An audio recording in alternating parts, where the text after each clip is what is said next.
Bienvenidos a Conexión, Crecimiento y Servicio. Viviendo el Evangelio hoy.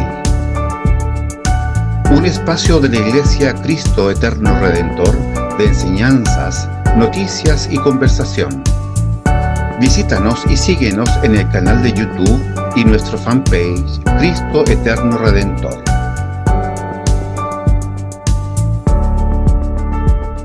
Hola, queridos amigos y hermanos, que el Señor les bendiga. Es un gran privilegio del Señor poder estar juntos nuevamente en nuestro programa Conexión, Crecimiento y Servicio, viviendo el Evangelio hoy.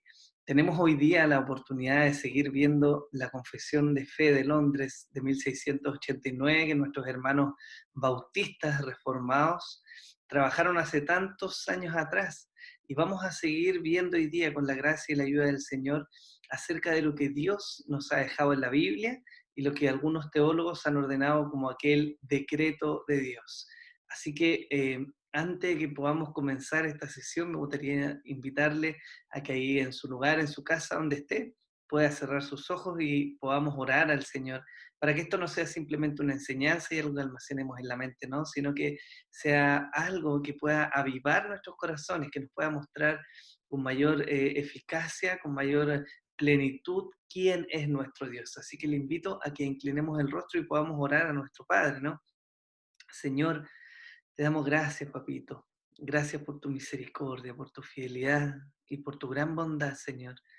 Por todo lo que nos has dejado en tu palabra, Señor, por aquello que nos alimenta, que nos bendice, por aquello que llena nuestros corazones y que hoy día nos puede llevar a conocerte más. Queremos rogar tu guía, tu dirección para este estudio, Señor, para que podamos conocerte a ti y para que esto pueda ser de provecho para tu iglesia. Gracias por este tiempo, Padre, en el nombre de Jesús. Amén y amén. Bien, vamos a compartir la presentación.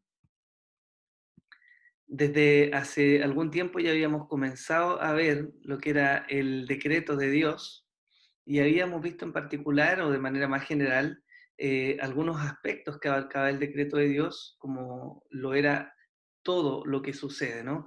Y el día de hoy vamos a ver de manera un poco más particular los párrafos 3 y 4 de la confesión, que son más particulares porque empezamos a entrar ya respecto a cómo el decreto de Dios se ha manifestado en la salvación de aquellos que Dios ha elegido.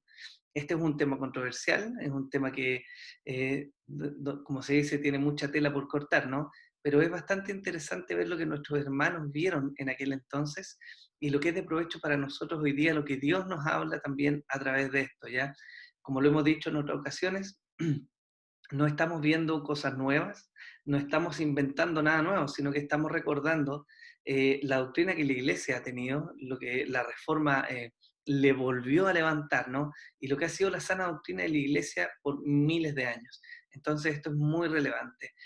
El párrafo 3 del capítulo 3, que es del decreto de Dios, nos dice así: por el decreto de Dios, para la manifestación de su gloria, algunos hombres y ángeles son predestinados o preordenados a vida eterna por medio de Jesucristo, para alabanza de la gloria de su gracia.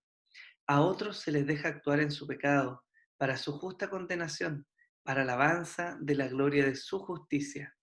Las cosas y su poder y fidelidad en llevar a cabo sus decretos.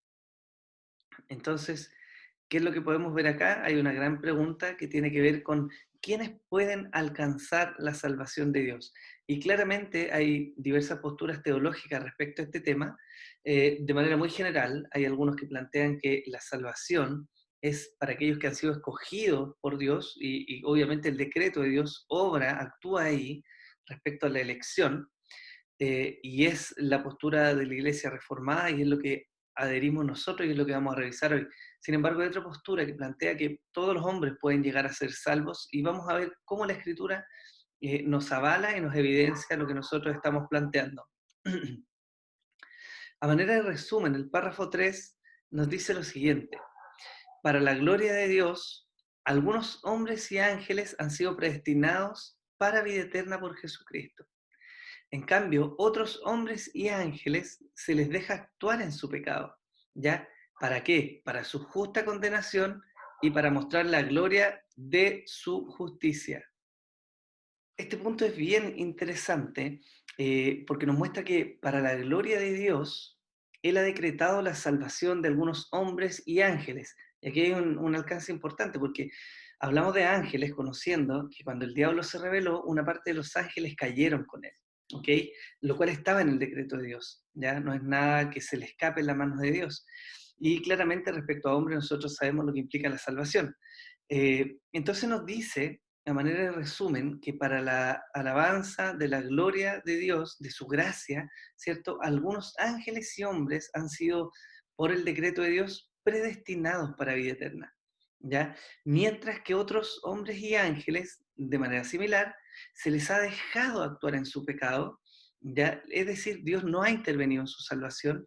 ¿Para qué? Para su justa condenación. ¿Y para qué? Para mostrar la gloria de su justicia. El decreto de Dios también ha obrado dejando a los hombres permanecer en su pecado a fin de que en el día del juicio Dios también nos muestre su justicia, porque es un aspecto maravilloso del Señor. Vemos injusticia hoy día en nuestra tierra, ¿cierto? Vemos injusticia unos con otros y a veces pensamos que nunca van a recibir su pago.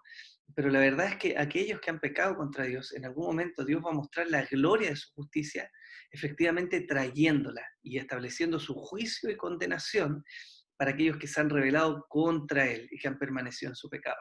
Entonces, bueno, ¿cuál es la evidencia bíblica que tenemos respecto a esto? 1 Timoteo 5:21 dice, te encarezco delante de Dios y del Señor Jesucristo y de sus ángeles escogidos, que guardes estas cosas sin prejuicio, no haciendo nada con parcialidad. Y aquí, a pesar de que el contexto que está hablando es de alentar, ¿cierto?, a Timoteo a que él permanezca en la obra, pero da un punto importante, porque Pablo reconoce que hay ángeles que han sido escogidos, ¿ok? Y es muy importante porque el decreto nos está mostrando en este párrafo 3 que Dios ha elegido tanto hombres como ángeles para propósitos específicos y más claramente para salvación o para perdición. También tenemos Mateo 25:34 que dice, entonces el rey dirá a los de su derecha, venid, benditos de mi Padre, heredad el reino preparado para vosotros desde la fundación del mundo. Y aquí vemos dos cosas muy importantes. Primero, hay un llamado a los benditos del Padre a heredar un reino que había sido preparado para ellos. Lo que nos está hablando es de la elección, ¿ya?, de algunos para salvación, para este reino que había sido preparado de antemano para ellos, que es lo que la Escritura nos muestra en muchas ocasiones. Sin embargo, también hay otro punto que es interesante y es una distinción, porque en este mismo pasaje, al llamar a los de la derecha, está descartando a los de la izquierda, y lo que quiere decir que Dios ha decretado la elección y por lo tanto la no elección o el desechar a otros para el propósito de salvación. En Efesios 1, versículos 5 y 6, se nos dice en amor, habiéndonos predestinado para ser adoptados hijos suyos por medio de Jesucristo, según el puro afecto de su voluntad, para alabanza de la gloria de su gracia, con la cual nos hizo aceptos en el amado. Y aquí se ligan dos conceptos muy interesantes que veníamos hablando, que es el hecho de la elección, de la predestinación para ser adoptados hijos, lo que implica claramente la salvación de Dios, pero también nos muestra el propósito. El propósito no solo tiene que ver con nosotros, Dios, lo hemos dicho, la Biblia no es un libro que habla primordialmente del hombre y que está centrada en el hombre. La Biblia primordialmente está centrada en Dios, en su gloria, en quién es Él, en su misericordia, en su amor, en su gracia. Y Él la manifiesta para con nosotros mostrándonos salvación. Por lo tanto, nuestra salvación es un acto que tiene por primera finalidad que Dios se glorifique a sí mismo y que nosotros podamos ver la gloria de su gracia al tener misericordia, cuando claramente la Biblia nos muestra en muchas ocasiones que no la merecíamos, ¿no? Eso es algo maravilloso. También dos versículos muy importantes y muy clave en esto, que son Juan 6:44, que dice, ninguno puede venir a mí si el Padre que me envió no le trajere, y yo le resucitaré en el día postrero. Este versículo es muy importante porque nos está hablando de que efectivamente los que llegan a salvación son aquellos que el Padre ha traído. ¿Ya? ¿Qué quiere decir esto? Que no hay alguien que pueda llegar por sus propios medios, sino es traído por el mismo Padre. Eso es lo que estaba diciendo Jesús. En sus palabras, en su contexto, él estaba diciendo, bueno, van a venir a mí, no cualquiera, no el que quiera, sino los que mi Padre ha decidido que vengan a mí. Y eso de nuevo nos vuelve a hablar de la elección soberana y totalmente libre de Dios para con nosotros. También Pablo lo dice en Romanos 9:16, así que no depende del que quiere ni del que corre, sino de Dios que tiene misericordia. El capítulo 9 de Romanos es un capítulo maravilloso y también de mucha controversia, ¿no? Pero es un capítulo en el que Pablo habla muy claramente respecto a que Dios ha decidido y ha querido escoger a algunos para salvación y otros para perdición. Y en este contexto, Él nos está diciendo, por más que alguien tenga ganas o por más que alguien se esfuerce, no depende de la salvación, sino de Dios, que tiene misericordia. Y es lo que la Biblia nos viene diciendo. Entonces, con esto, de manera breve, claramente hay mucho más para profundizar, este tema es mucho más profundo, pero podemos ya ver evidencia bíblica de cómo Dios ha según su decreto, elegido a algunos para salvación y por ende otros para perdición. ¿Qué implicaciones tiene esto? Bueno, punto uno dice, nadie elige ser salvo, efectivamente. Los que llegan a ser salvos lo son por la gracia y misericordia de Dios, no por sus medios, no porque un día se levantaron y dijeron, ok, hoy quiero buscar a Dios, voy a ser salvo, sino que la gracia y misericordia de Dios han obrado sobre nuestras vidas, trayéndonos a salvación, y eso es un regalo. El punto dos de las implicaciones es que no tenemos derecho a jactarnos en nuestra salvación. Y esto en un buen sentido, podemos decir, somos más que vencedores por medio de Cristo, ¿no? Eso la Escritura nos alienta a reconocerlo. Sin embargo, es muy importante que seamos humildes en reconocer que la salvación de la cual gozamos, si estamos en la iglesia, si vivimos la vida de Dios, si recibimos testimonio del Espíritu de Dios a nuestro espíritu de que somos salvos, no tiene que ver con nuestras obras, no tiene que ver con lo que nosotros hemos hecho, tiene que ver más bien con el decreto de la elección soberana de Dios, un acto de gracia, de misericordia, absolutamente libre, en el cual nadie ni ninguno de nosotros ha influido para obtener esta salvación. ¿Qué otra implicación? Dios es glorificado tanto en los que se salvan como en los que se pierden. Este es uno de los puntos quizás más cuestionados a veces por la gente que no cree en Dios, ¿no? Que dice, bueno, ¿cómo Dios es un Dios bueno, es santo y permite que la gente se pierda? Y el sentido es que no estamos viendo que aún en los que se pierden, Dios es glorificado. Porque en aquellos que se pierden, Dios ha establecido, según su decreto, su juicio y su justa condenación. Porque Dios no ha de condenar a nadie simplemente por condenarlo, ha de condenar a los hombres y tanto a los ángeles por la rebelión de sus corazones, por su rebelión, por su osadía, por levantarse contra Dios. Eso los condena, los lleva a vivir una vida en pecado y finalmente a ser excluidos de la presencia de Dios para la eternidad.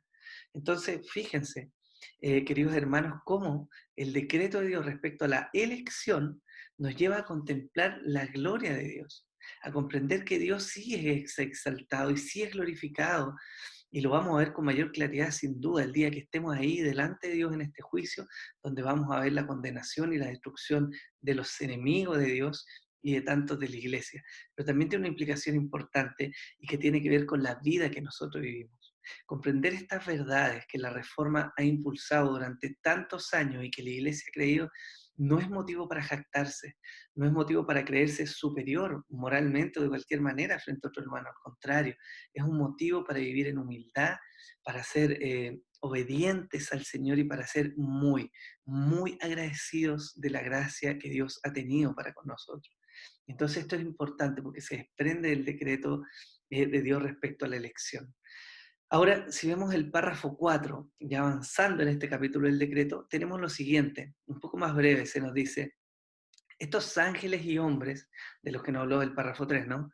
Así predestinados y preordenados están designados particular e inalterablemente, y su número es tan cierto y definido que no se puede aumentar ni disminuir. Y aquí hay una gran pregunta. ¿Puede el hombre entonces influir en la salvación de Dios? Claramente no. Y lo vamos a ver a través de este párrafo, ¿no? Que podemos resumir como sigue. El decreto de Dios respecto a la salvación no puede ser alterado, ¿ya? Es decir, los que Dios ha determinado que se salven, se salvarán, y los que Dios ha determinado o decretado que se pierden, se perderán. Eso es inalterable, es inamovible, es inmutable, no puede cambiar esa condición, ¿ya? Y también se nos dice que Dios salva a individuos de manera particular, y lo vamos a ver, esto es muy interesante como lo plantea. Primero, respecto a la inmutabilidad del decreto de Dios, respecto a la salvación, tenemos como evidencia bíblica lo que se nos dice en Mateo 22, del 11 al 14. Y entró el rey para ver a los convidados, y vio allí a un hombre que no estaba vestido de boda, y le dijo, amigo, ¿cómo entraste aquí sin estar vestido de boda? Mas él enmudeció. Entonces el rey dijo a los que le servían, atadle de pies y manos, y echadle en las tinieblas de afuera. Allí será el lloro y el crujir de dientes, porque muchos son los llamados y pocos los escogidos. Este es un texto que muchos conocen, ¿no? Pero nos está de nuevo evidenciando no solo la elección que nos muestra el versículo 13 y 14, sino también la inmutabilidad del decreto de Dios respecto a la salvación. Porque si este relato nos está mostrando aquellos que llegaron a esa instancia y que lograron ser salvos, algunos también nos está mostrando que Dios no va a cambiar. Y aquellos que se habían infiltrado en esta ceremonia y que no estaban vestidos para la ocasión, no nos dice que se conmovió el corazón de este rey, de este señor, y lo dejó entrar igual. Nos dice que no estaba preparado, no estaba invitado, por lo tanto fue echado fuera, ¿ya? Es decir, literalmente, los que han sido decretados para salvación serán salvos y los que no, no lo serán. Aunque hayan sido llamados, aquí se nos habla del ministerio general de la palabra, ¿no? Como el evangelio que es predicado es para todas las criaturas, sin embargo, no asegura la salvación de todas las criaturas, porque va a salvar Dios a los que han sido llamados para salvación, ¿ya? También tenemos Juan 10:28 que nos dice, y yo les doy vida eterna, y no perecerán jamás, ni nadie las arrebatará de mi mano de nuevo. Este texto nos está mostrando cómo aquellos que han sido llamados no van a ser arrebatados de la mano de Dios, no pueden ser movidos de la mano de Dios. Es decir, se mantiene la voluntad de Dios respecto a salvar a quienes se ha determinado salvar. ¿Ya? Aunque haya un esfuerzo, aunque seguramente en nuestra vida cristiana pecamos y nos equivocamos y caemos y nos frustramos, pero sin embargo, si Dios ha determinado salvar, Él salvará. Isaías 43:13 también dice, aún antes que hubiera día, yo era, y no hay quien de mi mano libre. Lo que yo hago, ¿quién lo estorbará? ¿Acaso puede alguien, acaso podemos nosotros mismos, a causa de nuestro pecado, hacer tropezar el propósito de Dios respecto a la elección? Por supuesto que no, de ninguna manera, porque Dios ha determinado y Dios hará. De la misma manera, alguien que intente con sus fuerzas humanas, alguien que se fatigue, alguien que por sus propios medios trate de llegar a la salvación, jamás lo podrá hacer.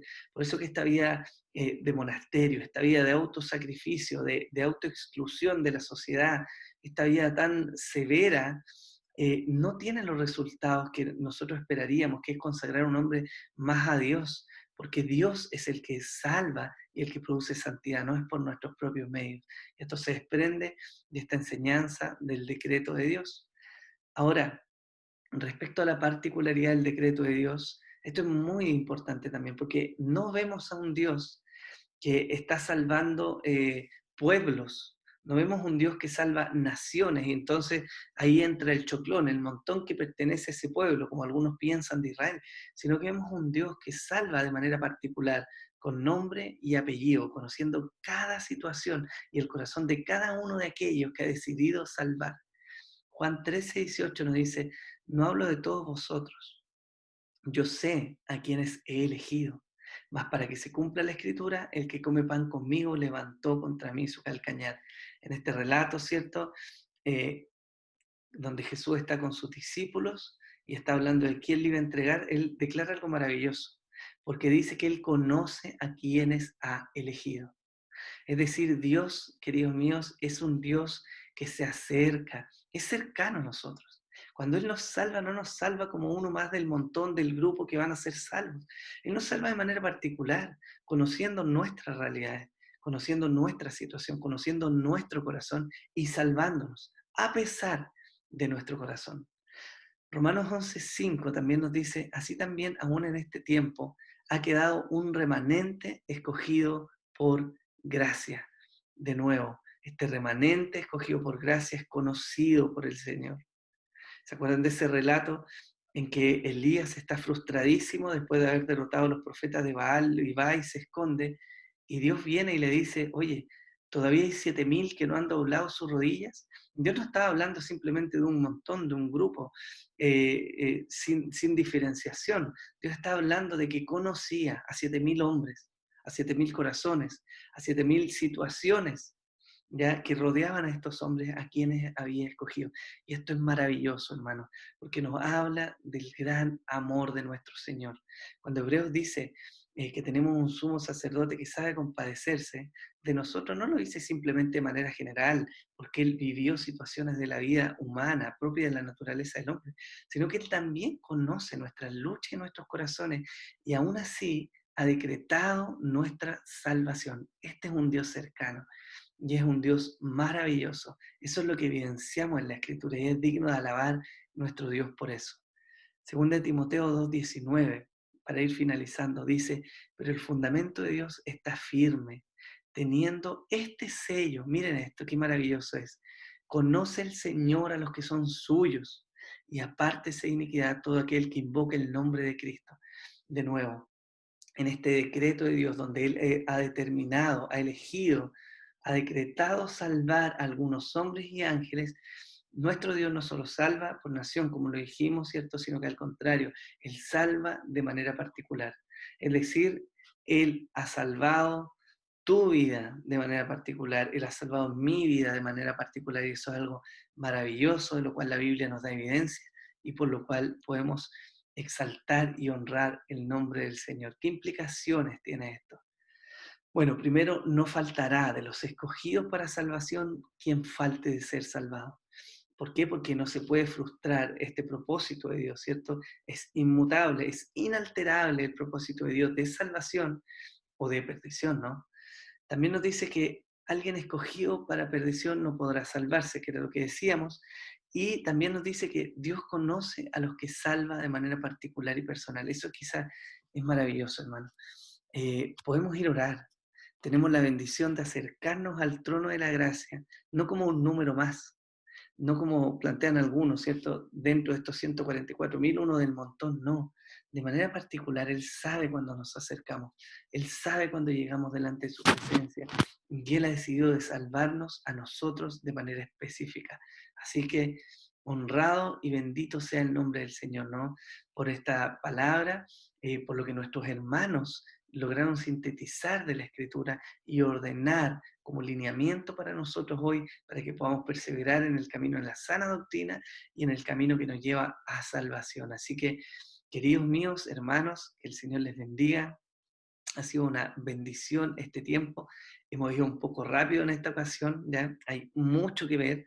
Todavía nos faltan un par de capítulos para terminar de ver el decreto de Dios, pero con la ayuda del Señor vamos a seguir semana a semana, Dios mediante, avanzando en esta serie de estudios de la confesión de fe y rogando a Dios que llene nuestros corazones, que nos ayude a comprender esto, no solo para que quede en nuestra mente, sino para que podamos vivir en gratitud, en humildad, mirando y exaltando el nombre del Señor, guardándonos de mirar a aquellos que hoy día no son salvos, porque probablemente, o quizás algunos lo van a hacer, y quizás lo van a hacer más adelante. Entonces, ojo también con eso, queridos. Así que, hermanos, les invito a que oremos y entreguemos este tiempo al Señor. Papito, te damos gracias por, por este tiempo de estudio que hemos tenido delante de tu presencia. Rogamos tu bendición. Rogamos que tu palabra penetre en nuestros corazones, que nos ayude, Señor, a mantenernos en humildad, en gratitud, reconociendo la gracia y la misericordia tuya y viviendo el Evangelio hoy. Te damos gracias por este tiempo, papito. Gracias por cada hermano que durante muchos años hacia atrás, hace siglos atrás, Señor, se dedicaron a inquirir, a buscar, a orar, a rogar, a estudiar tu palabra para dejarnos estos lineamientos. Así que te damos muchas gracias por tu iglesia, Señor. Amén y amén. Querido hermano, amigo, entonces todas las semanas está invitado a ver este estudio que estamos haciendo acerca de la Confesión Bautista de Fe de 1689, todos los días miércoles a las 9 de la mañana, Dios mediante. Pueden encontrar la serie, las predicaciones, las enseñanzas anteriores en el canal Cristo Eterno Redentor de YouTube y también en el canal del mismo nombre, en el grupo en Facebook. Así que Dios le bendiga y Dios mediante nos estamos viendo pronto. Un abrazo grande, que Dios sea con ustedes.